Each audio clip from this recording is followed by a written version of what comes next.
We're back on Politics Nation with the George Zimmerman defense. We have not heard a scene from George himself, but his brother and father are coming to his defense. Joining me now to respond is Trayvon Martin's family lawyer, attorney Ben Crump. Thanks for being here tonight, Attorney Crump. Thank you, Reverend Al, for having us. Now, I want to play some things and let you respond, since they've been all through the media, and I would love you to be able to give your response on behalf of the family. First, you have George Zimmerman's father talking about Trayvon had said, well, let me let him speak for himself. This is the father to George Zimmerman. Okay. George was trying to get his head off of the concrete, trying to move with Trayvon on him into the grass. In doing so, his firearm was shown. Trayvon Martin said something to the effect of, "You're going to die now, or you're going to die tonight." How do you respond to that? Well, there's more to that tape, Reverend Al. He also says in that tape that Trayvon Martin beat his head against the concrete for over a minute. Right. Now, maybe we're looking at the wrong video or something, Reverend Sharpton, but there is no way anywhere on that video where it shows a person whose head has been beat against the concrete over a minute.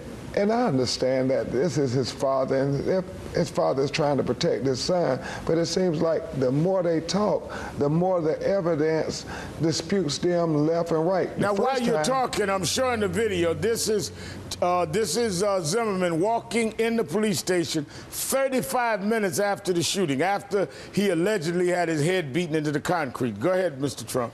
Mr. Crump. Yes, sir. And Reverend Sharpton, before he sent a letter to the Orlando Sentinel newspaper saying his son didn't even get out the car. And then the 911 tapes came out, so he had to back off of that.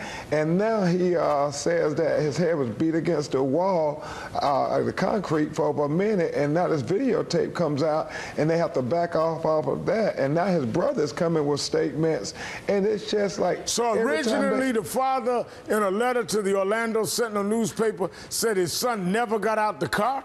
Exactly. Said Trayvon Martin attacked him while he was in his car. You mentioned the brother. Let me play this from the brother and let you respond. Yes, sir. He has taken control of his firearm. He prevented his firearm from being taken from him and used against him. Would there be some evidence of that if that was the case? You would think so. And what's really interesting about his brother takes it even farther than his father. If when you listen to his whole statement, it says that he was hitting his head against the concrete and that his brother was going to be paralyzed and that he was going to have to change his brother's diapers. Now, I don't know what videotape he's looking at, because it seems like he's walking just fine when he's in that videotape, and I don't see any evidence of anything close to paralysis. I don't even see anything close to an injury in that videotape, and we've enhanced that tape. We've looked at it now, our legal team, and we've studied it, and we're saying, where's the broken nose? Where's the blood on the back of his head? I mean, it's just the evidence is there for you. Look with your own eyes. Listen to the 911 tapes.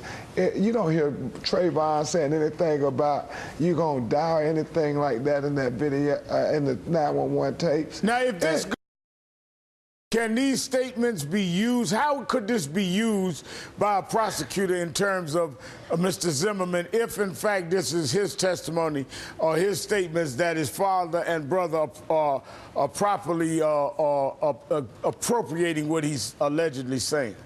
Well, now, you preference it the right way, Reverend Sharpton. If it is his testimony, and we know they took a statement from him that they haven't shared, that they just shared bits and pieces that were convenient to suggest that his nose was broken, that his head was beat into the concrete.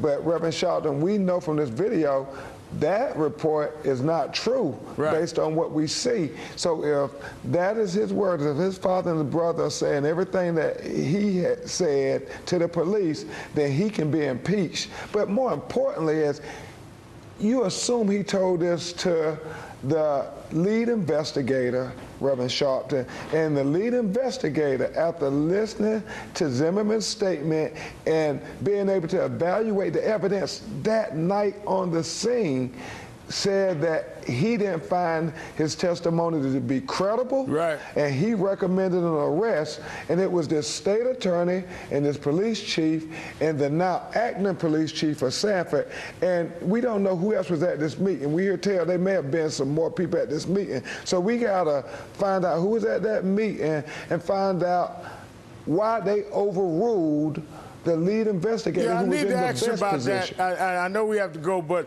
what do you make of that meeting?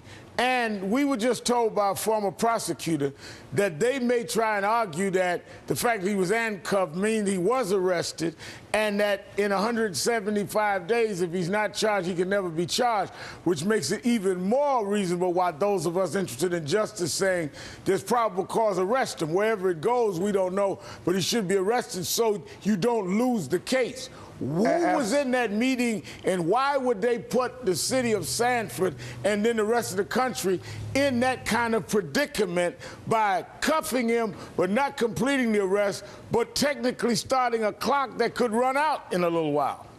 Exactly, and that's the question there. Who was in that meeting and what were their motives, and did they do anything to impede the hands of justice or impede a fair and impartial investigation? They should be held accountable. No question about it, and I think it also raises as to why many of us are saying there must be an immediate arrest, because there is a time limit in Florida. If you continue to run the clock, he can just walk away after those amount of days saying he could never be charged. They need an arrest, a formal, complete arrest, mug shots, and all of the rest. And we need the charges and to move forward. And then let's have an open trial and see where it goes. Yes, sir. And you're right. I worry about technicalities because they always use those technicalities, so we got to stay on them. And Reverend Sharpton, I know you and Political Nation, y'all will stay on them, and we thank you so much. We go right down the middle. We want justice wherever way it goes. We'll be fair. Ben Yes, Crump, sir. thanks for your time tonight. Have a great weekend. Yes, sir. Still ahead, new details on Zimmerman's past, including a history of aggressive behavior. Do they shed light on what could have happened? That next.